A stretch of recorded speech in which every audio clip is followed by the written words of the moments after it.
Hello guys, RR44ലേക്ക് സ്വാഗതം. കഴിഞ്ഞ videos നിങ്ങൾ കണ്ടു എന്ന് വിശ്വസിക്കുന്നു. കണ്ടില്ലെങ്കിൽ കാണാൻ മറക്കരുതേ. അതുപോലെ ചാനൽ സബ്സ്ക്രൈബ് ചെയ്യാനും ബെല്ലൈക്കൺ പ്രസ് ചെയ്യാനും മറക്കല്ലേ. ഇന്ന് നമുക്ക് പുതിയ ടോപ്പിക് നോക്കാം.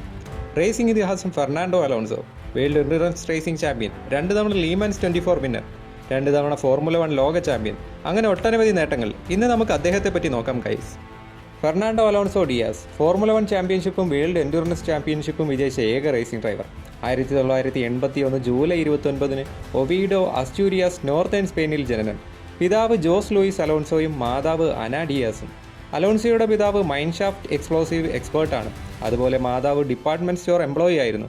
മിഡിൽ ക്ലാസ് വർക്കിംഗ് ഫാമിലിയിലായിരുന്നു അദ്ദേഹത്തിൻ്റെ ജനനം. ഫെർണാണ്ടോയുടെ അച്ഛൻ കാറുകളിൽ റേസിംഗ് ഇഷ്ടപ്പെട്ടിരുന്നു. ഈ പാഷൻ തൻ്റെ കുട്ടികൾക്കും ഷെയർ ചെയ്യണമെന്ന് അദ്ദേഹം ആഗ്രഹിച്ചിരുന്നു. അതുകൊണ്ട് തന്നെ ഒരു പെഡൽ കാർട്ട് നിർമ്മിച്ചു തൻ്റെ കുട്ടികൾക്കായി. ഇത് അലോൺസോയുടെ മൂത്ത സഹോദരിക്കായിരുന്നു. 8 വയസ്സുള്ള ലൊറീനയ്ക്ക് ഇതിൽ അധികം താല്പര്യമില്ലായിരുന്നു. എന്നാൽ 3 വയസ്സുള്ള അലോൺസോ ഇതിൽ ഇഷ്ടം പ്രകടിപ്പിക്കാൻ തുടങ്ങി. 1985 മുതൽ 1995 വരെ Holy Garden Angel Primary School, Oviedo സ്കൂളിൽ വിദ്യാഭ്യാസം.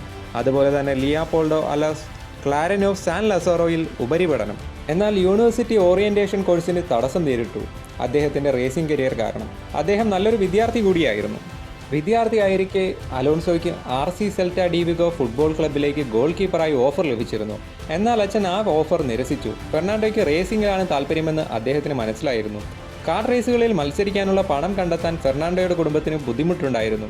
ആയതിനാൽ നനഞ്ഞ റേസ് ട്രാക്കുകളിൽ റേസ് ചെയ്യാൻ വേണ്ടിയിരുന്ന വെറ്റ് വെതർ ടയേഴ്സ് വാങ്ങാൻ അവർക്ക് സാധിച്ചിരുന്നില്ല. അതിനാൽ നോർമൽ റേസ് ടയറുകൾ ഉപയോഗിച്ച് വെറ്റ് വെതർ ട്രാക്കുകളിൽ ഫെർണാണ്ടോ കാർട്ട് റേസ് ചെയ്തു. പോളാഡി ലവാനിയയിൽ 7 വയസ്സുള്ളപ്പോൾ ഫെർണാണ്ടോ ആദ്യ കാർട്ട് വിജയിച്ചു. പിന്നീട് 1988, 1989 അസ്റ്റൂരിയാസ് ആൻഡ് ഗലേസിയയിലെ ചിൽഡ്രൻസ് ജൂനിയർ ചാമ്പ്യൻഷിപ്പും വിജയിച്ചു. 1990 കാഡറ്റ് ക്ലാസ്സിലേക്ക് പ്രോഗ്രസ് ചെയ്തു. ഗോ കാർട്ട് ഇമ്പോർട്ടറായ ജെനിസ് മാർക്കോ ഫെർണാണ്ടോയുടെ ഡ്രൈവിംഗിൽ ഇംപ്രസ്ഡ് ആയി. അദ്ദേഹം ഫെർണാണ്ടോയെ മെന്റർ ചെയ്തു. മാർക്കോ ഫെർണാണ്ടോയ്ക്ക് വേണ്ടുന്ന സ്പോൺസേഴ്സിനെ കണ്ടെത്തി. ഇത് യൂറോപ്യൻ സീരീസിൽ എൻ്റർ ചെയ്യാൻ സഹായിച്ചു. അസ്റ്റൂരിയാസും ബാസ്കി കൺട്രി കാഡറ്റ് ചാമ്പ്യൻഷിപ്പും ഫെർണാണ്ടോ 1990 വിജയിച്ചു. 1991 സ്പാനിഷ് കാഡറ്റ് നാഷണൽ ചാമ്പ്യൻഷിപ്പിൽ 2ാമതായി ഫിനിഷ് ചെയ്തു. 1993 മുതൽ 1995 തുടരെ സ്പാനിഷ് ജൂനിയർ നാഷണൽ ചാമ്പ്യൻഷിപ്പുകൾ വിജയിച്ചു. ഈ റിസൾട്ടുകൾ വേൾഡ് ചാമ്പ്യൻഷിപ്പുകളിലേക്ക് പ്രോഗ്രസ് ചെയ്യാൻ സഹായിച്ചു. 1995 commission international de karting cadets rainbow ട്രോഫിയിൽ 3ാമതായി ഫിനിഷ് ചെയ്തു. പണം കണ്ടെത്താൻ വേണ്ടി ഫെർണാണ്ടോ തന്നേക്കാൾ പ്രായം കുറഞ്ഞ കുട്ടികൾക്ക് മെക്കാനിക്കായും പ്രവർത്തിച്ചു. 1996 4ാമത്തെ Spanish junior karting championship, the trofeo festival, Marlboro masters, അതുപോലെ CIK FIA 5 കോണ്ടിനൻസ് ജൂനിയർ കപ്പും വിജയിച്ചു. 1997 ഇറ്റാലിയൻ സ്പാനിഷ് ഇന്റർനാഷണൽ ചാമ്പ്യൻഷിപ്പുകളും വിജയിച്ചു. അതുപോലെ തന്നെ യൂറോപ്യൻ ചാമ്പ്യൻഷിപ്പിൽ 9 വിജയങ്ങളോടെ 2ാമതായി ഫിനിഷ് ചെയ്തു. ഇനി അദ്ദേഹത്തിൻ്റെ മോട്ടോർ റേസിംഗ് കരിയർ നോക്കാം. 17 വയസ്സുള്ളപ്പോൾ ഫെർണാണ്ടോ തൻ്റെ റേസിംഗ് കാർ ഡെബ്യൂ നടത്തി. 1999 യൂറോ ഓപ്പണിലായിരുന്നു ഇത്. ഈ ചാമ്പ്യൻഷിപ്പിൽ 6 വിജയങ്ങളും 9 പോൾ പൊസിഷനുകളോടെ വിജയിച്ചു. 2000 ഇന്റർനാഷണൽ ഫോർമുല 3000 ചാമ്പ്യൻഷിപ്പിലേക്ക് പ്രോഗ്രസ് ചെയ്തു. അതുപോലെ ആ വർഷം തന്നെ മിനാഡി ഫോർമുല 1 ടീമിൻ്റെ ടെസ്റ്റ് ആൻഡ് റിസർവ് ഡ്രൈവറായിരുന്നു. 2001 അവരുടെ റേസിംഗ് ടീമിലേക്ക് ജോയിൻ ചെയ്തു. അവരുടെ കാർ അത്ര കോമ്പറ്റീറ്റീവ് അല്ലായിരുന്നു. എന്നാലും ആ സീസണിൽ അലോൺസോ ഒരു ഗ്രാൻഡ് പ്രിയിൽ 10ാമതായി ഫിനിഷ് ചെയ്തു. റെനോ ഫോർമുല 1 ടീമിൻ്റെ മാനേജറായ ഫ്ലാവിയോ ബ്രയറ്റോറിൻ്റെ നിർദ്ദേശപ്രകാരം 2002 ഫെർണാണ്ടോയെ റെനോ F1 ടീമിൽ എത്തിച്ചു. ആ വർഷം അവരുടെ ടെസ്റ്റ് റിസർവ് ഡ്രൈവറായിരുന്നു. 2003 റെനോ ടീമിൻ്റെ റേസ് ഡ്രൈവറുമായി. 2003 ഫോർമുല 1 സീസണിൽ 2ാമത്തെ ഗ്രാൻഡ് പ്രിയായ മലേഷ്യയിൽ പോൾ പൊസിഷനും നേടി. അതുപോലെ പിന്നീട് ഹംഗേറിയൻ GP വിജയിക്കുകയും ചെയ്തു. അതുപോലെ ആ കാലഘട്ടത്തിലെ ഏറ്റവും പ്രായം കുറഞ്ഞ പോൾ സീറ്ററും ഗ്രാൻഡ് പ്രി വിന്നറുമായി. ആ വർഷം ചാമ്പ്യൻഷിപ്പിൽ 6ാമതായി ഫിനിഷ് ചെയ്തു. 2004 സീസണിൽ ഇംപ്രൂവ് ചെയ്തു. എന്നാൽ ആ സീസണിൽ വിജയങ്ങൾ നേടാനായില്ല. ആ വർഷം ചാമ്പ്യൻഷിപ്പിൽ 4ാമതായി ഫിനിഷ് ചെയ്തു.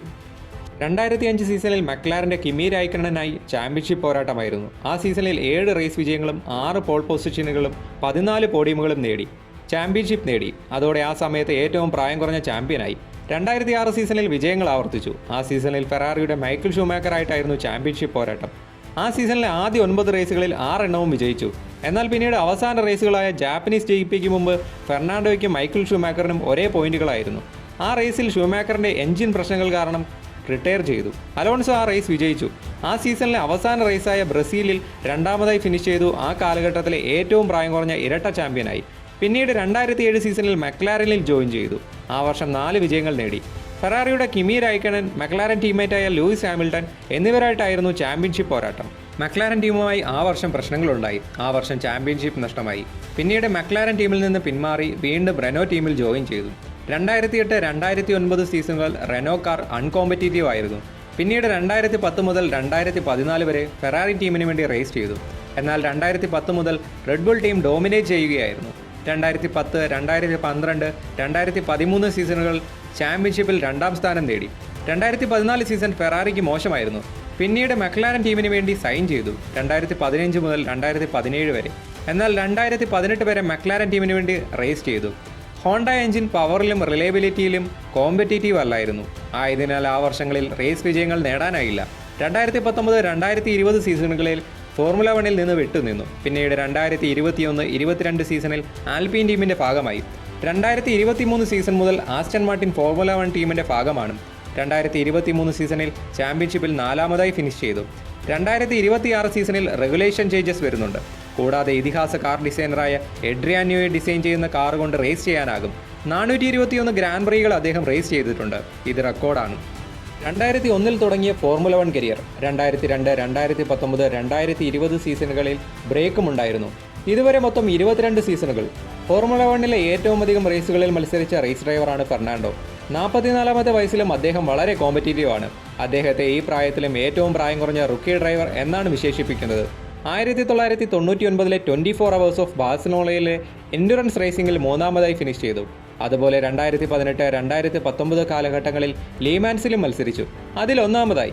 വേൾഡ് എൻഡുറൻസ് ചാമ്പ്യൻഷിപ്പിൽ ടൊയോട്ട ടീമിന് വേണ്ടി 2018, 2019 മത്സരിച്ചു. അതിൽ ചാമ്പ്യനായി. ഇൻഡിയാനാപോളിസ് 500-ൽ 2017, 2019, 2020 മത്സരിച്ചു.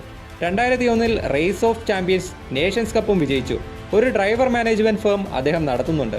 അതുപോലെ 2005 മുതൽ യുണിസെഫ് ഗുഡ്വിൽ അംബാസിഡറാണ്. ഫോർമുല 1-ൽ 32 റേസ് വിജയങ്ങൾ.